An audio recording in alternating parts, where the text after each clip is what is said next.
अस्सलामुअलैकुम, मैं हाँ रावल राठ ते तुसी वेख रहे हो वेले दी गल।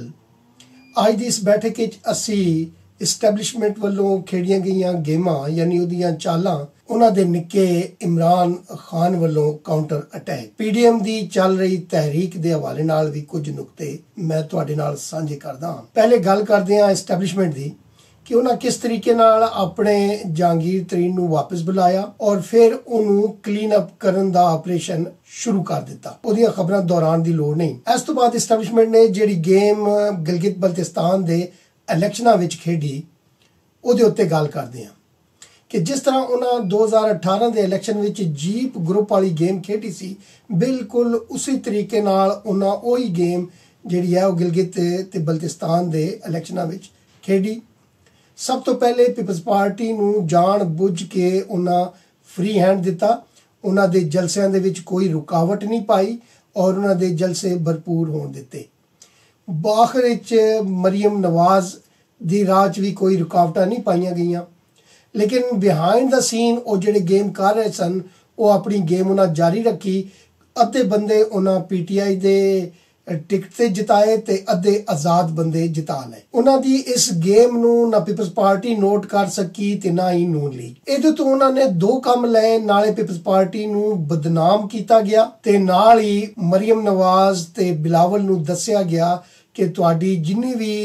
अवामी पॉपुलैरिटी होवे असी अपनी गेम खेडण विच किस तरह कामयाब रहने हैं। दूजा उन्होंने यह तासर उभारन की कोशिश की कि मरकज दे विच तब्दीली लियाई जा रही है और गिलगित बल्तिस्तान के इलैक्शनां तो बाद मरकज विच पीपल्स पार्टी नूं हुकूमत बनाने की इजाजत होगी या इस तरह के हालात बनाए जाएंगे कि पीपल्स पार्टी जिहड़ी है वो हुकूमत बनाएगी और बाकी दे लोग उसनूं सपोर्ट करेंगे। जबकि असल गेम की हो रही है कि वो अपने जहांगीर तरीन नूं क्लीन कर रहे हैं और नाल ही उन्हां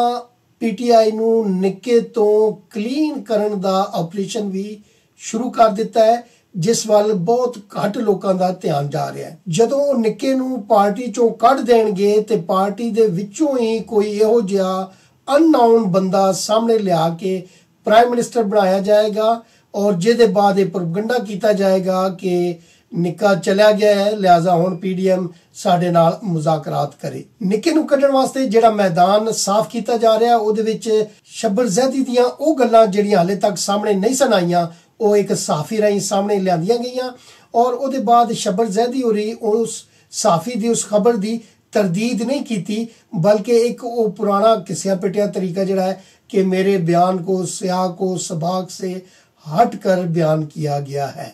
मतलब गल सच है लेकिन बयान करने का तरीका साफी ने जिहड़ा इख्तियार किया है वो दुरुस्त नहीं, ना ही उन्हें साफी दी उस खबर दी कोई साफ साफ तरदीद की थी। उस तो बाद एक होर करैक्टर है सज्जाद मुस्तफा बाजवा साहब जिहड़े कि उस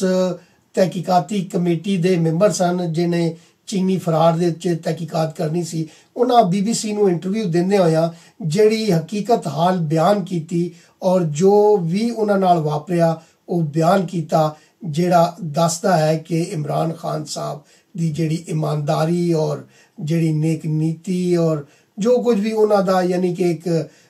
उन्हां नूं रंग पोचा करके एक फरिश्ता बनाया गया सी उस दी असलीयत जिहड़ी है वो हुण सामने लियांदी जा रही है। इस तो पहले एक वाकया होया कि ओन चौधरी साहब नूं एजेंसियां ने चुक्या और उन्हां दे टैलीफोन दे विचों शौकीन किस्म दी वीडियोज़ अपने हाथ च लईयां गईयां और बाद विच उन्हां नूं मरकज चों किक आउट कर दिता गया। ये वक्री गल है कि इमरान साहब ने अपनी यारी निभांदियां उन्हां नूं पंजाब दे विच एक अननोन जिहा अहुदा दे के लुकण दी थां दे दित्ती। हुण इमरान साहब जिहड़े काउंटर अटैक कर रहे ने वो तुसीं वेख्या होना है कि हज़रत उमर फारूक दा हवाला दे के आर्मी चीफ नूं बरतरफ करन दे उन्होंने कई बार दोहराए ने वाक़े और हुण जिहड़ा उन्होंने सैनेट इलैक्शन के हवाले नाल जिहड़ा बयान दिता है कि असी शो ऑफ हैंड नाल जिहड़ा है इलैक्शन कराउण दी कोशिश करांगे, बल्कि अपोजिशन नूं भी राम करन वास्ते ये राम कहानी घड़ी है कि मैं आओ मेरे नाल तब्दीली लियाओ ते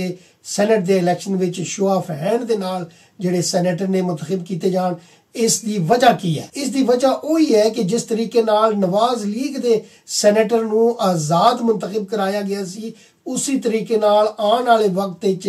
ਪੀਟੀਆਈ ਦੇ ਜਿਹੜੇ ਸੈਨੇਟਰ ਹੋਣਗੇ ਉਹਨਾਂ ਦਾ ਮੱਕੂ ਠੱਪਣ ਵਾਸਤੇ ਜਾਂ ਉੱਥੇ ਆਪਣੇ ਬੰਦੇ ਲਿਆਉਣ ਵਾਸਤੇ ਜਿਹੜੀ ਪਲਾਨਿੰਗ ਕੀਤੀ ਜਾ ਰਹੀ ਹੋਏਗੀ, ਉਸ ਪਲਾਨਿੰਗ ਨੂੰ ਨਾਕਾਮ ਕਰਨ ਵਾਸਤੇ ਇਮਰਾਨ ਸਾਹਿਬ ਨੇ ਆਪਣਾ ਕਾਊਂਟਰ ਅਟੈਕ ਕੀਤਾ। ਇੱਥੇ ਐਸਟੈਬਲਿਸ਼ਮੈਂਟ ਆਪਣੇ ਕਰਤੂਤ ਛੁਪਾਉਣ ਵਾਸਤੇ, ਆਪਣੀ ਨਾਅਹਲੀ ਛੁਪਾਉਣ ਵਾਸਤੇ, ਆਪਣੇ ਜਿਹੜਾ ਭਿਆਨਕ ਔਰ ਗੰਦਾ ਗੇਮ ਖੇਡਦੀ ਏ ਉਸ ਨੂੰ ਛੁਪਾਉਣ ਵਾਸਤੇ ਕੀ ਚਾਲ ਚੱਲਣ ਵਾਲੀ ਹੈ ਕਿ ਐਸਟੈਬਲਿਸ਼ਮੈਂਟ ਵੱਲੋਂ ਜਦੋਂ ਵੀ ਇਸ਼ਾਰਾ ਮਿਲਿਆ ਪੀਟੀਆਈ ਦੇ ਅੰਦਰ ਬੈਠੇ ਆਪਣੇ ਲੋਕਾਂ ਨੂੰ, ਤਾਂ ਉਹਨਾਂ ਸਾਰਿਆਂ ਇਕੱਠਾ ਰਲ ਕੇ ਇੱਥੇ ਤਰੀਨ ਸਾਹਿਬ ਨੂੰ ਨਾਲ ਮਿਲਾ ਕੇ ਔਰ ਕਿਸੇ ਵੀ ਇੱਕ ਅਨਨੋਨ ਬੰਦੇ ਨੂੰ ਸਾਹਮਣੇ ਲਿਆ ਕੇ ਔਰ ਇਮਰਾਨ ਸਾਹਿਬ ਦੇ ਉਹ ਸਾਰੇ ਕਰਤੂਤ ਜੋ ਕਰ ਰਹੇ ਨੇ ਉਹ ਸਾਹਮਣੇ ਲਿਆਂਦੇ ਜਾਣਗੇ। ਔਰ ਨਾਲ ਹੀ ਮੁਮਕਿਨ ਹੈ ਕਿ ਕਿਸੇ ਕੋਨੇ ਖਾਂਚੇ ਚੋਂ ਅਨਨੋਨ ਅਕਾਊਂਟ ਚੋਂ ਉਹ ਜਿਹੜੀਆਂ ਸ਼ੌਕੀਨ ਵੀਡੀਓਜ਼ ਨੇ ਉਹ ਵੀ ਰਿਲੀਜ਼ ਕੀਤੀਆਂ ਜਾਣ ਜਾਂ ਉਹਨਾਂ ਨੂੰ ਰਿਲੀਜ਼ ਕਰਨ ਦੀ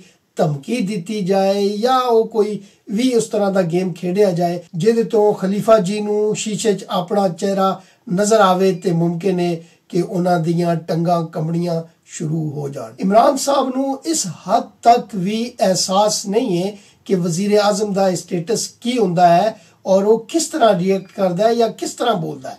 ਉਹ ਬਿਲਕੁਲ ਇੰਤਹਾਈ ਇੱਕ ਥੱਲੜੇ ਲੈਵਲ ਦੇ, ਜਿਵੇਂ ਕਿਸੇ ਪੁਲਿਸ ਵਾਲੇ ਸਿਪਾਹੀ ਦਾ ਜਾਂ ASI ਦਾ ਜਾਂ ਹਵਾਲਦਾਰ ਦਾ ਇੱਕ ਸਾਲਾ ਜਾਂ ਬਹਿਨੋਈ ਹੁੰਦਾ ਹੈ ਔਰ ਉਹ ਮੁਹੱਲੇ ਦੇ ਵਿੱਚ ਐਲਾਨ ਕਰਦਾ ਫਿਰਦਾ ਹੈ ਕਿ ਤੂੰ ਮੈਨੂੰ ਜਾਣਦਾ ਨਹੀਂ, ਕਿ ਜਿਸ ਤਰ੍ਹਾਂ ਉਹ ਆਪਣੇ ਕਿਸੇ ਵੀ ਮੁਖਾਲਿਫ ਨੂੰ ਇਸ ਤਰ੍ਹਾਂ ਤੜੀ ਲਾਉਂਦਾ ਹੈ ਕਿ ਤੂੰ ਜਾਣਦਾ ਨਹੀਂ,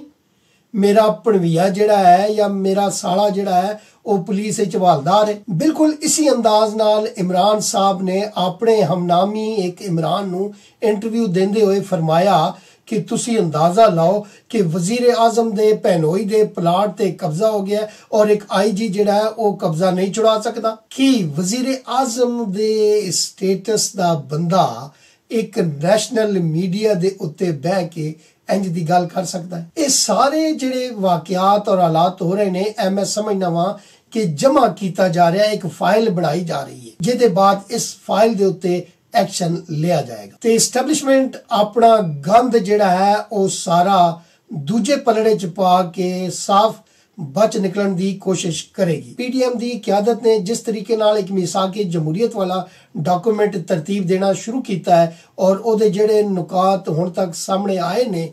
ਉਹ ਦੱਸਦੇ ਨੇ ਕਿ PDM ਦੀ ਕਿਆਦਤ ਜਿਹੜੀ ਹੈ ਉਹ ਮੁਕੰਮਲ ਸਿਵਲ ਸੁਪਰਮੈਸੀ ਦੇ ਕਿਆਮ ਤੱਕ ਸ਼ਾਇਦ ਚੈਨ ਨਾਲ ਨਹੀਂ ਬੈਠੇਗੀ। ਇਹਦੇ ਵਿੱਚ ਸਭ ਤੋਂ ਵੱਡਾ ਕਿਰਦਾਰ ਜਿਹੜਾ ਉੱਭਰ ਕੇ ਸਾਹਮਣੇ ਆ ਉਹ ਮੁਸਲਿਮ ਲੀਗ ਨੂਨ ਦਾ ਹੈ ਕਿ ਜੋ PDM ਦੇ ਜਲਸਿਆਂ ਤੋਂ ਇਲਾਵਾ ਵੀ ਜਲਸੇ ਕਰਕੇ ਅਵਾਮੀ ਦਬਾਅ ਨੂੰ ਵਧਾ ਰਹੀ ਹੈ। ਮੈਂ ਸਮਝਦਾ ਹਾਂ ਕਿ PDM ਦੀ ਸਾਰੀ ਕਿਆਦਤ ਨੂੰ ਇਸ ਡਾਕੂਮੈਂਟ ਦੇ ਮੁਰਤਬ ਹੋਣ ਤੋਂ ਬਾਅਦ ਜਿਹੜਾ ਪਬਲਿਕ ਪ੍ਰੈਸ਼ਰ ਹੈ ਉਹ ਉਸ ਨੂੰ ਇਸੇ ਤਰੀਕੇ ਨਾਲ ਵਧਾਉਣਾ ਚਾਹੀਦਾ ਹੈ, ਨਾ ਕਿ ਆਉਣ ਵਾਲੀ ਕਿਸੇ ਵੀ ਇੰਜ ਦੀ ਗੇਮ ਵਿੱਚ ਕਿ ਜਿਹਦੇ 'ਚ ਇਹ ਜ਼ਾਹਿਰ ਕੀਤਾ ਜਾਏ ਕਿ ਹਕੂਮਤ ਚਲੀ ਗਈ ਹੈ ਤੇ ਆਓ ਹੁਣ ਤੁਸੀਂ ਸਾਡੇ ਨਾਲ ਬਹਿ ਕੇ ਗੱਲਬਾਤ ਕਰੋ। ਉਹ ਗੱਲਬਾਤ ਅਗਰ ਹੁੰਦੀ ਵੀ ਹੈ ਤੇ ਮੈਂ ਸਮਝਦਾ ਵਾਂ ਕਿ ਉਹਨਾਂ ਨੂੰ ਪਹਿਲਾ ਨੁਕਤਾ ਇਹ ਹੀ ਰੱਖਣਾ ਚਾਹੀਦਾ ਹੈ ਕਿ ਸਭ ਤੋਂ ਪਹਿਲੇ ਉਹ ਕਿਆਦਤ ਜਿਨ੍ਹਾਂ ਨੇ ਇਹ ਸਾਰੀ ਗੇਮ ਕੀਤੀ ਸੀ ਉਹਨਾਂ ਨੂੰ ਮੰਜ਼ਰ ਆਮ ਤੋਂ ਹਟ ਜਾਣਾ ਚਾਹੀਦਾ ਹੈ ਕਿ ਜਿਹੜਾ ਵੀ ਐਸਟੈਬਲਿਸ਼ਮੈਂਟ ਤੇ ਇਹਨਾਂ ਦੇ ਵਿੱਚ ਮੁਆਹਦਾ ਹੋਵੇ ਉਹਦੇ ਉੱਤੇ ਦਸਤਖਤ ਜਨਰਲ ਬਾਜਵਾ ਜਾਂ ਜਨਰਲ ਫੈਜ਼ ਦੇ ਬਜਾਏ ਉਸ ਨਵੀਂ ਕਿਆਦਤ ਦੇ ਹੋਣ ਜਿਹੜੀ ਆਉਣ ਵਾਲੀ ਐਸਟੈਬਲਿਸ਼ਮੈਂਟ ਦੀ ਕਿਆਦਤ ਹੋਵੇਗੀ। ਔਰ ਉਸ ਤੋਂ ਬਾਅਦ ਜਿਹੜੇ ਮੁਕੱਦਮੇ ਇਮਰਾਨ ਖਾਨ ਦੇ ਖਿਲਾਫ ਕਾਇਮ ਹੋਣਗੇ ਔਰ ਉਹਨਾਂ ਨੂੰ ਉਸ ਹਵਾਲੇ ਨਾਲ ਪ੍ਰੋਸੀਕਿਊਟ ਕੀਤਾ ਜਾਏਗਾ, ਉਹੀ ਮੁਕੱਦਮੇ ਜਿਹੜੇ ਨੇ ਉਹਨਾਂ ਦੇ ਅਸਲ ਜਿਹੜੇ ਮਾਲਕ ਨੇ ਉਹਨਾਂ ਦੇ ਖਿਲਾਫ ਵੀ ਕਾਇਮ ਕੀਤੇ ਜਾਣ ਤਾਂ ਕਿ ਇਹਨਾਂ ਜਰਨੈਲਾਂ ਦੀ ਆਉਣ ਵਾਲੀ ਕਿਆਦਤ ਜਿਹੜੀ ਹੈ ਉਹ ਉਸ ਤੋਂ ਸਬਕ ਹਾਸਲ ਕਰੇ। ਇਸ ਤਰੀਕੇ ਨਾਲ ਮੈਂ ਸਮਝਦਾ ਹਾਂ ਕਿ ਸਿਵਲ ਸੁਪਰਮੈਸੀ ਵੱਲ ਜਿਹੜਾ ਕਦਮ ਹੈ ਉਹ ਕਾਮਯਾਬੀ ਦੇ ਨਾਲ ਵਧਾਇਆ ਜਾ ਸਕਦਾ ਹੈ। ਮੇਰੇ ਵੱਲੋਂ ਇੰਨਾ ਕੁਝ ਹੀ, ਜਿਉਂਦੇ ਰਹੇ ਤੇ ਫਿਰ ਮਿਲਾਂਗੇ। ਮੈਨੂੰ ਤੁਹਾਡੇ ਕਮੈਂਟਸ ਦਾ ਇੰਤਜ਼ਾਰ ਰਹੇਗਾ ਔਰ ਆਖਿਰ ਤੇ ਬੇਨਤੀ ਹੈ ਕਿ ਮੇਰੇ ਚੈਨਲ ਨੂੰ ਸਬਸਕ੍ਰਾਈਬ ਕਰੋ ਤੇ ਨਾਲ ਹੀ ਆਪਣੇ ਦੋਸਤਾਂ ਦੇ ਨਾਲ ਸ਼ੇਅਰ ਵੀ ਕਰੋ। ਇਸੇ ਦੇ ਨਾਲ ਹੀ ਰੱਬ ਰਾਖਾ।